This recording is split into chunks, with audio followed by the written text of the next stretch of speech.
아유, 날씨 더워지니까 아이고 배야 이런 소리가 막 절로 나오시죠?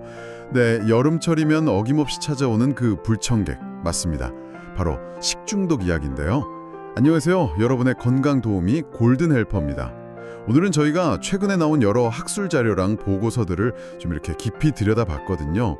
그래서 그걸 바탕으로 어르신들께서 꼭 아셔야 할 식중독 예방 그리고 또 대처법까지 명쾌하게 한번 정리해드리려고 합니다. 아니 도대체 이 식중독은 왜 생기는 건지, 또 어떻게 하면 확실하게 막을 수 있는 건지, 혹시라도 증상이 나타났을 때 당황스럽잖아요. 그때 어떻게 해야 하는지 오늘 저희가 속 시원하게 알려드릴게요. 그럼 전문가님, 먼저 식중독이라는 게 정확히 뭔지 그거부터 좀 짚어주시죠. 네, 식중독은 간단히 말하면요, 세균이나 바이러스 아니면 독소 같은 거에 오염된 음식을 드시고 나서 생기는 병입니다. 보통 배 아프고 토하고 설사하고 열도 나고 이런 증상이 대표적이죠. 특히 요즘처럼 이렇게 기온이 막 올라가면요, 이런 균들이 정말 어마어마하게 빨리 번식하거든요. 그래서 더 조심해야 합니다. 저희가 살펴본 자료에서도 나오는데 실제로 경기도 같은 경우에요. 올해 1분기에만 식중독 의심 신고 건수가 작년 같은 기간보다 4.5배나 늘었다고 해요. 네, 4.5배요? 와, 이거 정말 심각한 수치네요. 네, 그러니까 정말 경각심을 가져야 하는 거죠. 그렇다면 식중독의 주된 원인은 역시 눈에 잘 안 보이는 세균 이런 건가요? 그 분석하신 자료들에서는 뭘 좀 특히 강조하던가요? 맞습니다. 대표적으로는 노로바이러스, 살모넬라균, 아니면 병원성 대장균 이런 것들이 문제인데요. 이런 균들이 보통 오염된 식재료나 물, 이걸 통해서 옮겨가기도 하고요. 아니면 제대로 안 씻은 손, 조리도구 이런 걸 통해서 음식으로 옮겨가죠. 그리고 여러 보고서들에서 공통적으로 지적하는 게 있는데 그게 바로 교차 오염이라는 겁니다. 교차 오염이요? 네, 예를 들면 그 생고기 썰었던 칼이나 도마 있잖아요. 그걸 제대로 안 씻고 소독도 안 하고 바로 거기다 김치나 채소를 써는 경우, 이게 아주 대표적이에요. 근데 이게 식당에서만 그런 게 아니라 사실 가정집에서도 생각보다 자주 일어날 수 있다는 점, 이걸 좀 기억하셔야 합니다. 아, 정말 방심하면 안 되겠네요. 조심해야겠어요. 그럼 이렇게 무서운 식중독을 막으려면 어떻게 해야 할까요? 여러 자료들에서 공통적으로 좀 이것만은 꼭 지켜라 하는 그런 핵심 원칙 같은 게 있을까요? 네네, 있습니다. 너무 복잡하게 생각하실 건 없고요. 여러 지침이나 연구에서 진짜 한결같이 강조하는 딱 3가지 황금률이라고 할까요? 그것만 기억하시면 좋습니다. 바로 씻고, 익히고, 구분하고입니다. 씻고, 익히고, 구분하고. 네, 첫째가 씻기인데요.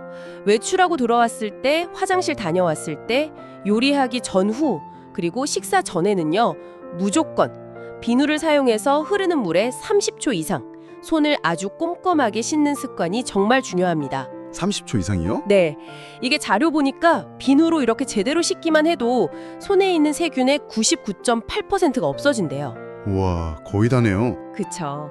그리고 채소나 과일도 그냥 대충 헹구지 마시고 흐르는 물에 깨끗하게 씻어서 드셔야 하고요. 둘째는 익히기입니다. 음식은 그냥 겉만 익었다고 되는 게 아니라 속까지 완전히 익혀 드셔야 안전합니다. 보통 이제 육류 같은 경우는 중심 온도가 75도, 어패류는 한 85도 정도에서 1분 이상 이렇게 가열하라고 권장하거든요. 온도까지 신경 써야 하는군요. 네. 그리고 냉장고에 넣어뒀던 음식 다시 드실 때도요. 그냥 전자레인지에 살짝 데우는 정도가 아니라 이것도 75도 이상으로 확실하게 다시 가열하는 게 중요합니다. 그리고 마지막 셋째, 구분하기입니다. 날것하고 익힌 음식이 서로 닿지 않게 따로 보관하고요. 특히 칼하고 도마, 이거는 정말 육류용, 채소용, 이미 조리된 음식용 이렇게 딱딱 구분해서 사용하시는 게 그 교차 오염을 막는 가장 확실한 방법이에요. 아, 용도별로요? 네. 그리고 조리도구는 쓰고 나서 바로바로 세척하고 또 소독하는 습관, 이것도 아주 중요합니다. 씻고, 익히고, 구분하고. 와, 정말 중요한 3가지네요. 꼭 기억해야겠습니다. 혹시 이 외에 또 추가로 기억해두면 좋을 만한 점이 있을까요? 네. 물은 가급적이면 끓여 드시는 게 안전하고요. 그리고 조리한 음식은 뭐 만들었으면 가능한 빨리 드시는 게 좋고, 혹시 남으면 바로 냉장고 5도 이하로요. 이렇게 온도 관리에도 신경 쓰시는 게 좋습니다. 네, 이렇게 예방을 철저히 하는 게 물론 최선인데 아유, 살다 보면 뭐 실수할 수도 있고 걸릴 수도 있잖아요. 만약에 식중독 증상이 딱 나타났다. 그러면 자료들에서는 어떻게 대처하라고 조언하고 있나요? 그때는 가장 중요한 게 바로 탈수 예방입니다. 탈수요. 네. 왜냐면 구토하거나 헐사를 계속하면 몸에서 수분만 빠져나가는 게 아니라 그 중요한 전해질이라는 것도 같이 빠져나가거든요. 그래서 따뜻한 보리차나 그냥 물을 조금씩, 근데 자주 이렇게 마셔서 보충해 주는 게 제일 먼저 해야 할 일이에요. 조금씩 자주요. 네. 그리고 약국 가면 그 경구수액 보충제 팔잖아요. 아니면 이온 음료 같은 것도 도움이 됩니다. 이게 바로 물하고 같이 빠져나간 전해질을 보충해 주는 거거든요. 아니면 집에서 그냥 끓인 물에 설탕 조금, 소금 약간 타서 드시는 것도 비슷한 효과를 낼 수 있습니다. 아, 집에서도 간단하게 할 수 있네요. 그렇죠. 그리고 설사가 좀 먹고 속이 좀 괜찮아진다 싶으면 그때는 이제 미음이나 흰쌀죽, 찐 감자, 바나나 이런 거 있잖아요. 아주 부드럽고 기름기 없는 음식부터 조금씩 드시기 시작하는 거예요. 근데 튀김처럼 기름진 거, 아니면 맵고 짠 자극적인 음식, 우유나 치즈 같은 유제품, 커피나 술 이런 건 회복될 때까지는 좀 피하시는 게 좋습니다. 그렇군요. 아, 근데 보통 설사하면 그냥 약국 가서 설사 멈추는 약부터 찾게 되잖아요. 그거 그냥 바로 먹어도 괜찮은 건가요? 좀 의학적인 관점에서 주의할 점은 없을까요? 아, 그 점 정말 중요합니다. 함부로 드시면 안 돼요. 네. 안 된다고요? 네. 여러 의학 자료에서도 지적하는 건데요. 설사라는 게 사실 몸 안에 들어온 나쁜 균이나 독소를 빨리 몸 밖으로 내보내려는 우리 몸의 자연스러운 방어 작용이거든요.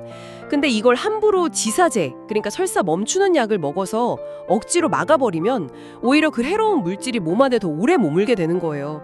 그래서 회복이 더 늦어질 수도 있습니다. 아, 오히려 안 좋을 수 있군요. 네, 물론 증상이 아주 심할 때는 달라요. 예를 들어서 열이 막 펄펄 끓는다거나 변에 피가 섞여 나온다거나 탈수가 너무 심해서 기운이 하나도 없다거나 또는 이런 증상이 한 2단일 이상 계속된다 이럴 때는 반드시 병원에 가셔서 의사 선생님 진료를 받으셔야 합니다. 아, 그리고 혹시 같이 식사했던 다른 분들도 비슷한 증상을 보인다 그러면 이게 다른 사람들한테 퍼지는 걸 막기 위해서 가까운 보건소에 신고하시는 게 좋습니다. 네, 알겠습니다. 오늘 여러 자료들을 통해서 식중독의 원인부터 예방법 그리고 대처법까지 정말 상세하게 알아봤습니다. 무엇보다 중요한 건 역시 씻고, 익히고, 구분하고 이 세 가지 황금률 꼭 기억하셔서 올여름 건강하고 안전하게 보내시길 바랍니다. 오늘 저희가 분석해드린 내용이 여러분의 건강관리에 정말 실질적인 도움이 되었으면 좋겠습니다. 그런데 여기서 한 가지 더 생각해 볼 점은요. 이렇게 개인이 위생을 철저히 신경 써도 식중독 발생이 계속 보고된다는 건 혹시 우리가 모르는 사이에 식품 생산이나 유통 과정에 뭔가 문제가 있는 건 아닐까 하는 점입니다. 개인의 노력도 중요하지만 더 나아가서 이런 시스템적인 개선에 대한 고민도 좀 필요하지 않을까 싶네요. 여러분의 건강하고 활기찬 삶을 위한 유익한 정보, 저희 골든헬퍼가 앞으로도 계속 전해드리겠습니다. 계속해서 삶의 정보 원하시면 구독, 좋아요 부탁드립니다.